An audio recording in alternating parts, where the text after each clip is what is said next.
mga dili gid nato among-amongan, dili nato biyaan ang kanhi nga mga gitudlo sa mga karaan. Sa pagkanindot sa ilang pamatasan, bahala og pobre, bahalag kabus, basta wala kay tawo nga gitumban, okay ra kayo ang tanan.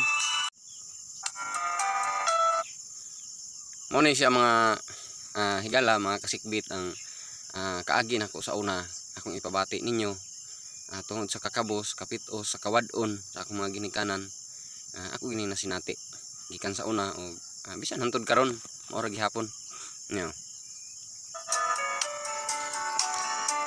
Kini akong balak iuluhan kini og kabos sa kapalaran ug kinaadman.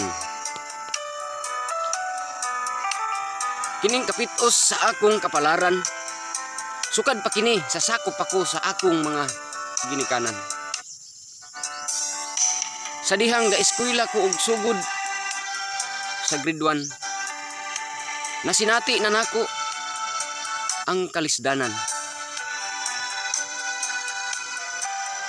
Gamay pa ko ni adtong panahon na nga magbaktas ra in taon nga mag-inusara. Latas sa kadalanan, taliwala sa halapad kaayo nga kalakian. Apan giantos ra nako kini ang tanan. Tungod kay pinangga ko man ang akong mga ginikanan.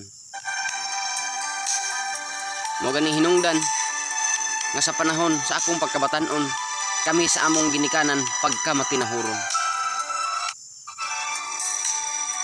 Apan akong gitandi ang mga bag-ong tubo sa una ug karon dako nagkalainan. Dagko man unta og grado. Kami sa una igo ra taon ko nakagraduate og grade 1. Apan ikumpir ang pamatasan pagkanindot yun huna-hunaon, kay hadlok man may malatusan, kay naarabay daghang bayabasan nga sanga nga dili jud mahutdan. Mahadlok mi nga malabahagan, mao hinungdan nga ang respeto ug pamatasan amo gyud nga gihuptan. Bisan tuod kami kabus, apan adunahan kami sa pagkamatinahuron ug pamatasan tungod kay mao na gitudlo sa among mga mahal nga ginikanan. Mga dili gid nato among-amongan, dili nato biyaan ang kanhi nga mga gitudlo sa mga karaan. Sa pagkanindot sa ilang pamatasan, bahala og pobre, bahalag kabus, basta wala kay tawo nga gitumban, okay ra kayo ang tanan.